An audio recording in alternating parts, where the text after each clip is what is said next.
பாத்துடலாமா? இன்னைக்கு இந்த டைரியில ஒருத்தங்க நமக்கு லெட்டர் எழுதி அனுப்பியிருக்காங்க. அது யாரு, என்ன லெட்டர், எதுக்காக அனுப்பியிருக்காங்க, யாருக்காக அனுப்பியிருக்காங்க, வாங்க வாசித்து பார்க்கலாம்.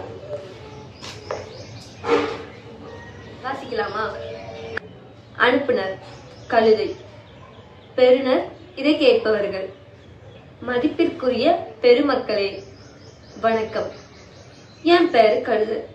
நான் கழுதையா பிறந்தது எனக்கு ரொம்ப பிடிச்சிருந்துச்சு. ஆனா ஒரு தடவை எங்க பக்கத்து வீட்டு அக்கா அவங்க பையன் சேட்டை பண்ணப்போ என் கழுதை சொல்றத கேக்குதா பாரு அப்படின்னு திட்டும் போதுதான் ஏன்டா கழுதையா பிறந்தோன்னு நினைச்சேன்.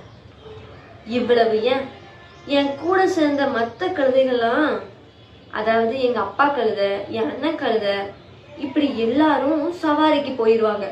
ஆனா என் மேல யாருமே ஏறி வர மாட்டாங்க. அப்பத்தான் தோணும், நம்மள மனுஷங்க இல்ல கழுதை கூட மதிக்க மாட்டேங்கியா அப்படின்னு சொல்லி.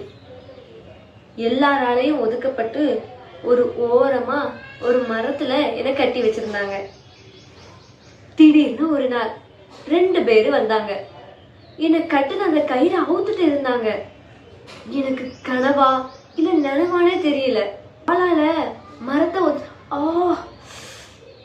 அட ஆமா, நம்மளதான் அவுக்குறாங்க, இது கனவில்ல நனவுதான் அப்படின்னு நினைச்சுக்கிட்டேன். இப்படி நான் ரொம்ப சந்தோஷப்பட்டுட்டு இருக்கும்போது எங்க முதலாளி வந்துட்டாரு. எங்க கூப்பிட்டு போறீங்க அத அப்படின்னு கோவமா கேட்டாரு. இது ஆண்டவருக்கு வேணும் அப்படின்னு அந்த 2 பேரும் சொன்னாங்க. அவரு ஒண்ணுமே சொல்லல, என்ன அப்படியே அவங்க கூப்பிட்டு போயிட்டாங்க. எனக்கு கொஞ்சம் பயமா தான் இருந்துச்சு. ஏன், எதுக்கு என்ன கூப்பிட்டு போறாங்க அப்படின்னு யோசிச்சேன். திடீர்னு என் மேல ஒரு மனுஷன் ஏறி உட்கார்ந்ததை உணர்ந்தேன். அப்படியே நான் நடக்கவும் ஆரம்பிச்சிட்டேன். அது வரைக்கும் நான் வெயில நின்னு என் காலெல்லாம் வெடிச்சு போய் இருந்துச்சு. ஆனா இப்போ நான் நடக்கும்போது எல்லாரும் தங்களோட வஸ்திரத்தை விரிக்கிறாங்க, ஓலைகளெல்லாம் விரிக்கிறாங்க. வலது பக்கமும் இடது பக்கமும் சின்னவங்கல இருந்து பெரியவங்க வரைக்கும் தாவீது குமாரனுக்கு ஓசனா, தாவீது குமாரனுக்கு ஓசனா அப்படின்னு ரொம்ப சந்தோஷமா சொல்லிட்டு இருக்காங்க. என்ன கோபமா பார்த்தவங்கலாம் இப்ப என்ன சந்தோஷமா பாக்குறாங்க. என்ன ஓரமா கட்டி போட்டிருந்தாங்க, ஆனா இப்போ எல்லாரும் ஓரமா நின்றுட்டு எனக்கு வழி விடுறாங்க.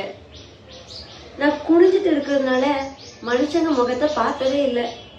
ஆனா இன்னைக்கு அவங்க குனிஞ்சு வணங்கும் போது அவங்க முகம்லாம் எனக்கு தெரியுது. அவங்க என்ன அடிக்கும் போது நான் ஓன்னு கத்துவேன். ஆனா இன்னைக்கு எல்லாரும் என்ன பார்த்து ஓசனா ஓசனான்னு கத்துறாங்க, ஆர்ப்பரிக்கிறாங்க. இவ்வளவு பெரிய மாற்றம் எப்படி எனக்குள்ள வந்துச்சு கொஞ்சம் யோசித்து பார்த்தேன்.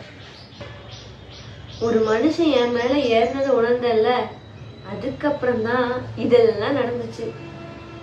அவர் யாரா இருக்கும்? அவருதான் இந்த உலகத்தை ரட்சிக்க வந்த ரட்சகர் அப்படின்னு நான் தெரிஞ்சுக்கிட்டேன். இன்னைக்கு நான் உங்களுக்கு ஒண்ணு சொல்றேன்.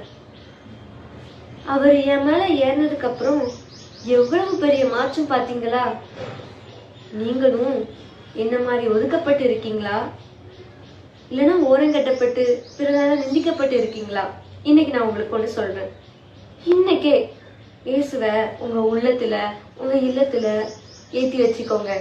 அந்நிய கண்கள் அல்ல, உங்க சொந்த கண்களை காணும்படி அவர் உங்களை உயர்த்துவாரு. சிந்திச்சு செயல்படுங்கள். இப்படிக்கு கழுதை. எஸ், இந்த கழுதை சொன்ன மாதிரி இன்னைக்கு ஏசப்பா நம்மள உயர்த்த போறாங்க. சிந்திப்போம், செயல்படுவோம்.